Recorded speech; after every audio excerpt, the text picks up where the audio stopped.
everyone, I'm Allie. I'm going to go over with you today how to read a peyote pattern and create a fun bookmark using some of those different pattern grids. So we're going to go how to start the peyote stitch, how to do a little topper at the top of your bookmark, and then how to add some fringe at the bottom.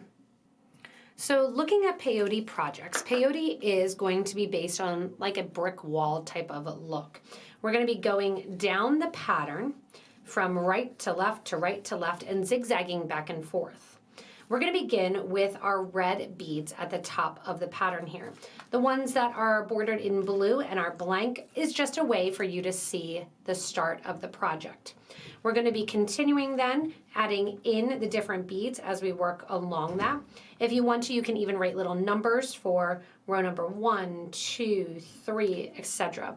But once you get going, you can even take a little pencil if you want to, and you can X out the row that you're working on. When you start peyote stitch for a long piece like this, and whether or not you want to make it into a bracelet rather than a bookmark, you can totally do that as well. This is one of the days of the Advent calendar that we're working on, but of course you can go ahead and check this out as well. We'll put links to it on the description in the video itself. This is the Nordic bookmark, and we are going to be beginning with that first row of the peyote stitch. So we're going to be working here with even count peyote. If you don't know how to do peyote stitch, I have plenty of other videos on that as well.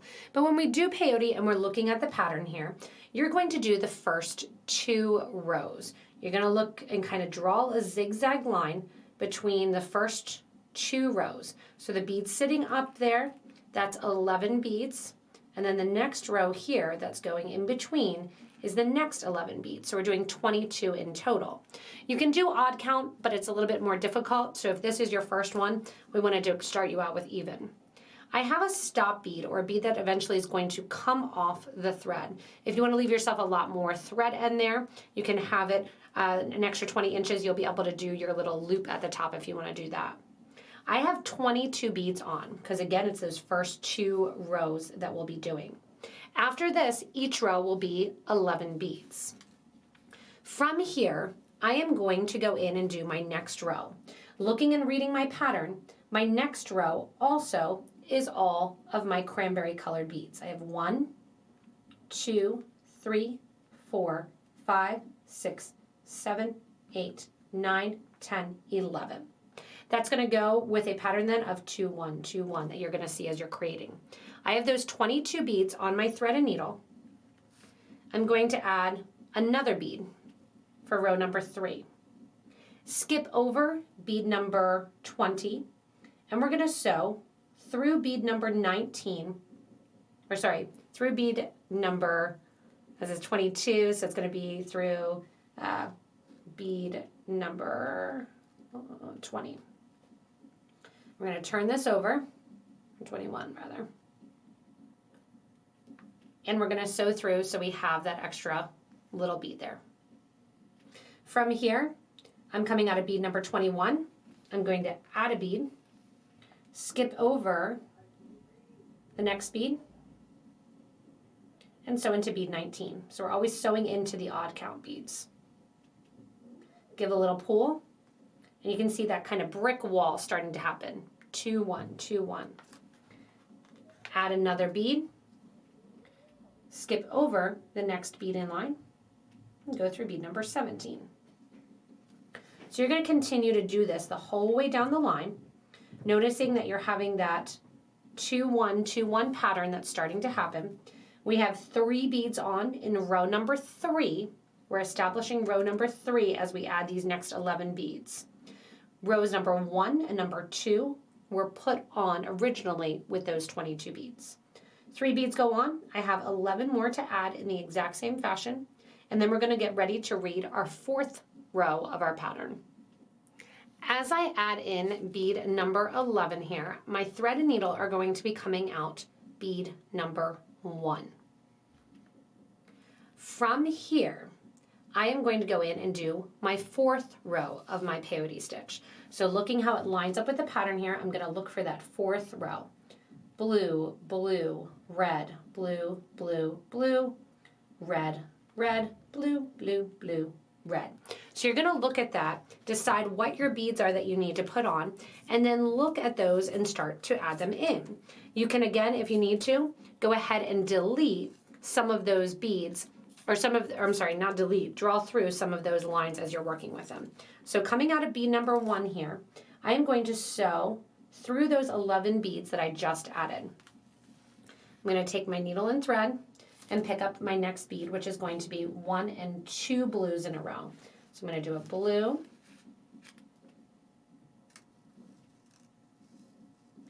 and sew back through. Now my thread is going the opposite way, away from the stop bead, adding my blue. Once again, coming out, add a blue, sew through the bead from the last row. So after you get that third row established, it's really easy to see where you need to add beads. My next bead here, 1, 2, third bead is a red one. So I'm going to go in and add my red to do my pattern. Then again, I have 1, 2, 3 blues in a row. And then it just becomes the habit of reading the patterns. As the pattern changes, you just follow along in the pattern itself. You will notice, generally speaking, if you make an error in your pattern. I'm not expecting this to be done in one day. If you are a lucky person that got one of our advent calendars and purchased one of those, this is not a single day project. This is a multi-day project with doing different Nordic little patterns each day. After my 3 blues, I have another red to add. And then I know, looking at my pattern again, there's my red. I have 1, 2, 3 blues to add, followed by 1 final red. If you want to, you can also lay out your beads for your pattern ahead of time.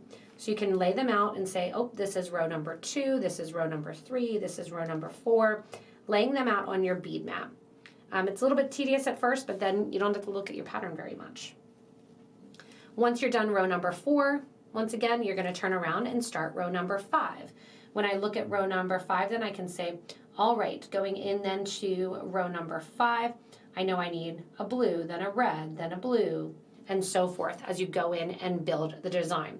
So you're going to keep building the design as you progress into the whole length of the pattern. Just going through. Some people will even use a little ruler to keep track of where they are. Put a sticky note. I've had a lot of people say they'll get just a sticky note and they put it backwards and they know exactly what line they're on as well. If you forget what line you're on or where you're working, go ahead and look at the project itself. Know that your starter bead is on the left, even draw that in if you want to, and then look and see how many down you are along the side. I know I'm 2 down, so that I'm going to start that 3rd row right there, which is actually going to be in it my 5th row of my beads. When you get to the bottom of the bookmark, you can add a little fringe to it. In the pattern here that we have done, you notice that there are 11 beads hanging down because it's 22 rows wide. That gives you 10 spots that you can hang some of the fringe if you want on the design.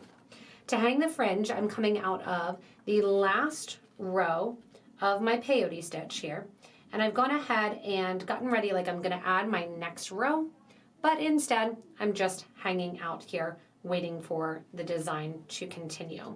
So to continue the design, I'm looking at the fringe on the pattern and noticing that I can do 1, 2, 3 of my white beads, followed by 2 green, followed by 2 blue. You can make this exactly what you want with a little picot trim on the end.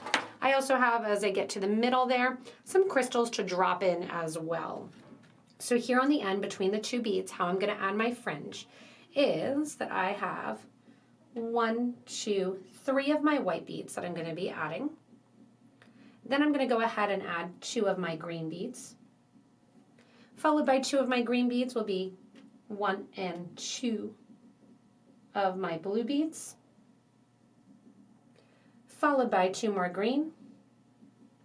And then followed by a little picot trim. What is a little picot trim? That's usually 3 beads that we are going to let form into a little bit of a triangle at the bottom of our fringe. We're going to sew back up through the fringe, not including those 3 beads. So we're going back up through, and then we're going to go through the 2nd bead in the last peyote row to hold it in its spot. When I pull this up then, you're just gonna make sure those 3 little beads at the bottom sit in a triangular space right there, and then on to the next fringe. So the next fringe you can make longer by extending it 1 bead. So I'm gonna say, all right, instead of 3 white, I'll go with 4 white. And I'll do that same pattern if I want to, 2 beads. Again, you can change it up, 2 of my blue, 2 more of my green, and then I'm gonna change it up ever so slightly by adding 1 of my crystals, and then my 3 picot trims. From here, once again, go back up through that same line of beads, including that crystal round, and also through that whole line of seed beads. Sometimes it works nicely right away, other times one of those beads wants to pop out. So make sure that you go up through all of those beads, not missing any. Same deal here, give it a nice little tight pull. Sew through the next bead in line, that 3rd bead, and that 2nd piece of fringe is completed. You can keep adding, if you want to the fringe length by adding an extra seed bead along the top here, which again will extend the length based on the pattern. Because this video really, for those of you with the Advent calendar, this is for you. So go ahead and if you want to add that little crystal embellishment that we gave you, you can do so, or you can just go right back up. So the bottom is always going to be the 2 green, 2 blue, 2 green, and then that picot trim or crystal picot trim as you're working on it. Once you're done with your fringe, one of the other things you want to do is get rid of your thread and lock it in. This is great also because chances are during your pattern, when you're making the long piece, you're going to need to add thread. So how to do so? When you're working with a flat peyote pattern like this, especially with delicas, you're going to basically sew the thread into the project. We're not knotting the thread to the other piece like we do in a lot of designs. You are literally just going to take the thread. You can see I've already turned around a couple times. And you want to reverse the thread several times when you're working on it. So you're going to go through and kind of sew on a diagonal here, coming out the project. I usually like to sew back a little bit. Here, I'm going to flip over because that's the side that my needle came back through. Sew a couple stitches in the same direction on the diagonal, then locking it in place, you're switching the direction of the thread. So you're switching the thread here from coming out towards the right side, going then back toward the left. After you get about 3 of those turns, and I don't suggest doing them all in a row, I suggest sewing back a little bit further through so I'm still sewing in the same direction here, wiggling my big eye needle through it. Size 12 needle works a little bit better. Pulling that through, doing a couple stitches going in the same direction, and then once I have a couple going in the same direction, once again, going ahead and switching directions by turning my thread the opposite way. What that's going to do is that's going to lock this thread in. Same deal if I'm in the middle of a project and I need to add more thread. Take the existing thread that you have, sew back a couple rows, take your new piece of thread, start up a couple rows, and then sew down towards where you need to add on. The last thing that you'll need to do for your bookmark, if you want to, is to do a little loop at the top. To do the little loop at the top, you're coming out of bead number 1. You add your beads, add 1 bead there in a different color or even another crystal. Make your loop, come back through that same bead, go down through the opposite side, and then once again zigzag through, reinforce one more time, and then sew your thread down into the piece so that way you don't see it. When you are done with your thread, I would suggest using a thread burner. You can use scissors if you want to.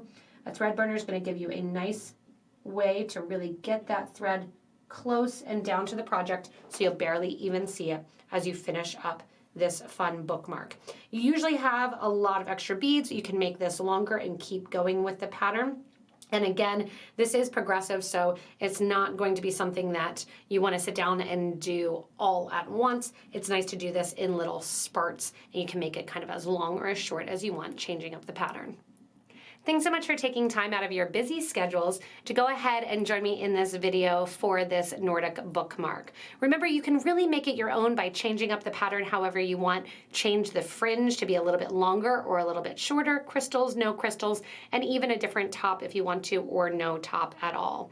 If you are an Advent calendar person, we realize that it's getting closer to the holidays, That's why we wanted to do a wintry kind of theme, that way in case you don't get it finished. If you do want to check out the advent calendar or any other materials from us here at Potomac Beads, look below the video in the description. As always, you can subscribe so you don't miss anything here from us at Potomac Beads. Happy holidays, everyone, and have fun creating these peyote patterns and doing them and following them to create bookmarks, bracelets, and more.